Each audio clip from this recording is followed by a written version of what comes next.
Yes, I did it. And I did it over and over and over again. See, that's all I knew from the time I was a little kid, like 7, 8 years old. It's the only way I knew how to get my point across, get my message across to people, you know what I mean? I mean, sometimes, like, that's the only way. In my mind, it's a dark place, you know what I mean? And I know there's probably other ways out there, but for me, that's the only way I knew how to get results. And when I wanted results, I did it. It's just confusing because you see someone that's going through this and then they say, no, it's okay, and they take the guy back. So obviously it's for some people it's okay. I mean, for me, when I wanted results, I did it. When I wanted to make sure someone knew my point, I did it. When I wanted a little sex, I did it.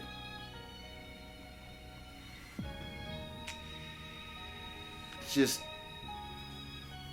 I know what I did was wrong. And I mean, I know what happened to my mom was wrong.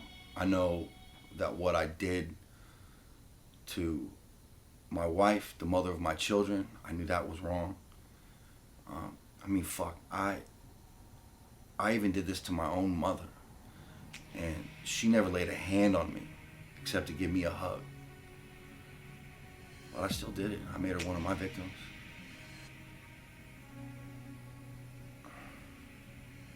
So I just want to say right now, Mom, I'm sorry. And I wish that I would have said that when you were still here. I wish that Dad would have said that to you, but I'm saying it for him now.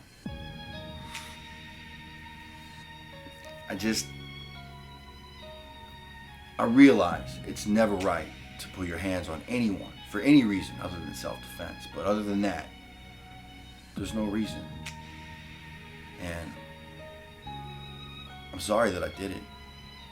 But, well, I'm not going to use alcohol as a defense. I was sick. It's a sickness, and I had it. I was sick.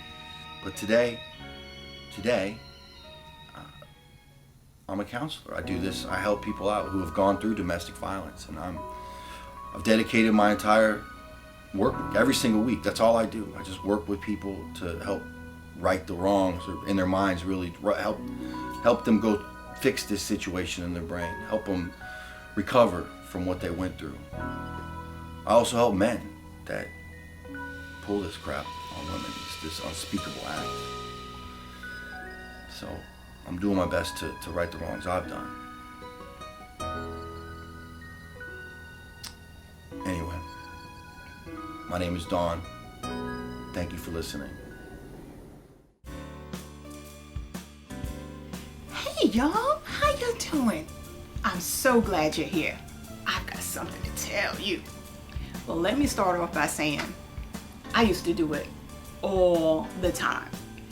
Every chance I got, because it was so satisfying. It didn't matter where I was. I just wanted to do it because it was awesome. Let me tell you. Listen, I did it in New York. I did it in California, Boston, Las Vegas, Texas, and even in Miami. The thrill of it was orgasmic. And I did it wherever I wanted to. The bad part was I had to steal to get what I wanted, to satisfy my wants, my needs, and my desires.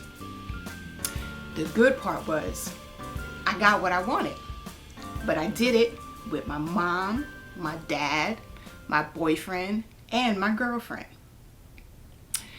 It got so bad that I became like an addict, and I had to admit it. It was bad. And when I did it, I wound up going into debt. I almost got broke because of spending money I didn't have because of good credit. I had good credit. Really, really good credit. Did you hear me? I had good credit. QVC, Amazon, eBay, and Wish and anything I could find online. Shopping was my drug of choice. What did you think I was talking about? Y'all are so nasty. Child. Well, I spent money on things, anything that I wanted. Big things, little things, things that I wanted, things I didn't even really need. I spent things on people that I loved and people I didn't even care about. But things got caught up to me. And I have to tell you, jail was not a good thing. But that's a story for another time. Maybe the writer, producer will put me in his next short film. We'll have to see. We'll talk about it. That's all for now. I have to go. But thanks for listening. My confession, financial abuse. Oh, hi. I guess I'll start out this way. I really didn't know that I would ever come this far to have to present my story like this, but here we go. Faith. Faith is defined as trust or confidence in someone or something. And I can tell you that I definitely lost my way on that one. I mean, now I know that you're supposed to give your total trust, but trust me, I didn't. I mean, I grew up with a solid foundation and I believed, but when you're a kid, you basically believe what adults tell you. I mean, I was all into it and I really didn't have a problem with it because everything in my life was great. We had lights and food, shelter, clothes. We were one of those families that, had family dinner together and we went on vacation together and would have special Sunday night family time together after going to church. I mean, everything seemed so good and perfect. Until one day, my dad wasn't there anymore and I didn't understand why. I just knew that Mama was sad and my older brother and sister stopped being fun. And Mama said that everything would be all right because we just had to believe in God. God had us and we just had to believe, and I did. Until one Sunday, my mom wasn't there anymore. And that's just when everything went out the window, because God is supposed to provide for us and love us, but how is this love? How is it love when God takes the two people who provide for you away forever? No, I lost it all and I would not get it back for a really long time. I mean, I denied anything that was spiritual and my mind was completely closed to learning. I mean, can you blame me? But obviously when you get older, you start to understand life and that you're going to go through things and have trials that test your faith. I now know that you have to have faith in God's plan for you. And Psalms 57:2 says, I cry out to God the Most High, who fulfills his purpose for me. That means that God has numbered your days, but he will fulfill every purpose that he has for you in your life.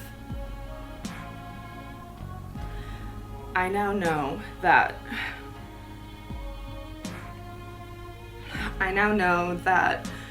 Mama and Daddy's purpose was fulfilled and that I was an important piece of their purpose according to God's plan. I was lost and angry and resentful of life and people and God. But I have since found my way back, and I love life, and I love talking to people about life and faith. But I have to go to work. But look me up sometime at St. Mary's Church. Just ask for Pastor Tina. I have to go, but my confession is spiritual abuse. Thank you for listening.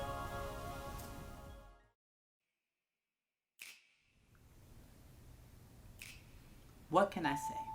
I mean, I got to the point where I really didn't care. I felt like you let me down when I really needed you. I mean, maybe I could have given you a chance to completely support me, and yes, I could have been a little more patient at times, but I felt like the only way that I could get you to respond was for me to do something to you. I didn't understand you totally. And nobody could give me information about you that could give me confidence. And you were there with me every morning. You were there with me even at lunchtime and even at night when I went to bed. But you didn't stop me when I got ready to drink. Okay.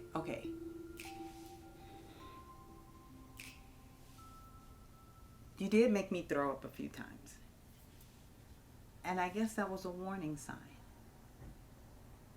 But you let me do drugs. Okay.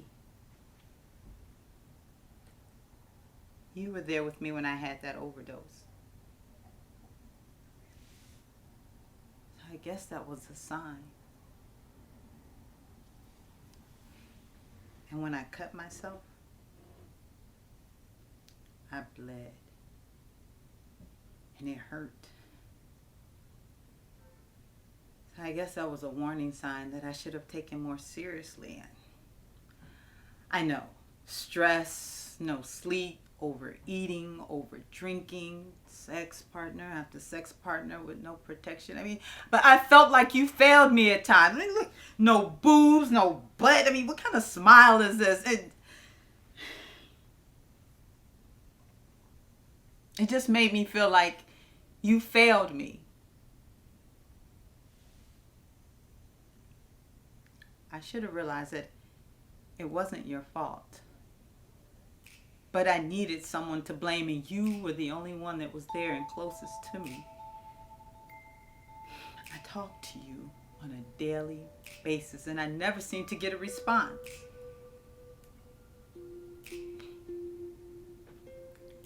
I guess I should have been more appreciative of what you did do, as opposed to what I felt you didn't do. Because you have been there for me. I mean, you healed me of colds, flus, headaches, asthma, hurt knees, and a hernia.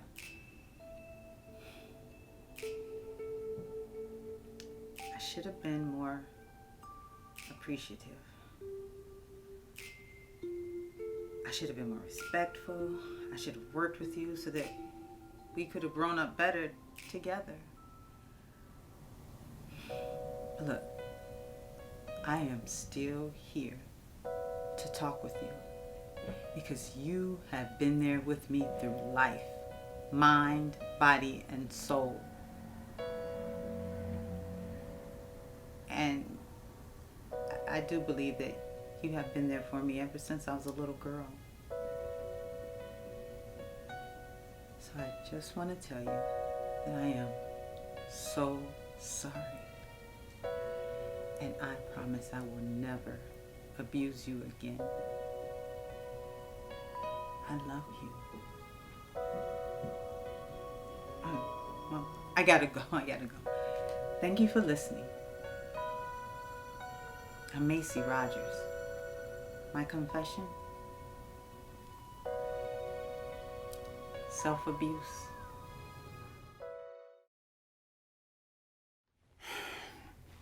I guess I can start off this way.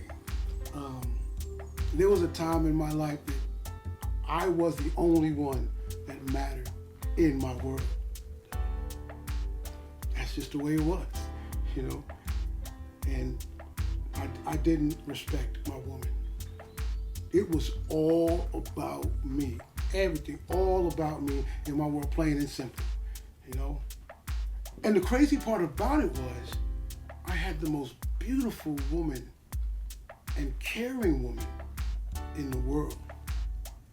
I mean, she was smart, she was strong, she was honest, very spiritual, and mentally tight and loving. But none of that mattered because I wanted what I wanted when I wanted it. And what I wanted was extra sex. New sex. You know, I don't know what it is about new sex that's so addicting, but I enjoyed it. I mean, when I say new sex, I mean not hers. You feel me? I mean, I wanted new sex so much, I just couldn't wait till the next episode or opportunity. I mean, I can admit it now, but people used to say that I had a weakness, or that I was a sex addict. Now, I love sex. I mean, I really love sex. I mean, I love sex. I'm sorry. But weak? No, not weak at all. Matter of fact, I bench press 350 pounds at the gym on a daily basis. That was a joke, but it wasn't really that funny. Seriously though, it's not a weakness. It's a choice. It's a choice, and that's it. And you know what? There's some women that say men are built this way. It's natural. That's just the way we are. But if that's the case, ladies, why are you gonna get mad at me? Because I was just doing what I was designed to do. I mean, it didn't matter whenever the opportunity came up, I took it. I made up any excuse just to get new sex. Wow, you know what? I even lied on my daughter one time to get out of the house just to get new sex. I mean, I know that was not right to do, but that's just the way it was at the time. Over and over and over again, woman after woman for a couple of years. And I know my ways were selfish and disrespectful, dishonest, and just plain wrong. But I was only doing what I do. Right, ladies? That's what it was. I was doing it my way. But doing it my way, I lost a very wonderful woman. I lost a woman who probably would have given me a beautiful family. And with all the relationship trimmings that would have led to like an awesome marriage. But now, I can only wonder what life would have or could have been for me. I mean us. So today, I give you my word. The next woman that gives me the opportunity and chance is going to get my full honesty, my full loyalty, and quality, but most of all, a monogamous love. Ladies, don't give men that excuse that that's the way they are, because it's just an excuse. Men shouldn't do it, and neither should women. Every man doesn't cheat. Every man doesn't have to cheat. Neither women. And every woman hasn't been disrespected this way. But if you are one of those women that have and has been disrespected, today I am going to apologize to you for your man or your woman. Fellas, we need to stop playing games. If you don't want to be with the woman, just don't be with her. Ladies, if you don't want to be with a man, don't be with him. Just leave each other alone. I gotta get ready to get up out of here. It's nice talking to you guys. My name is Thomas. My confession, cheating.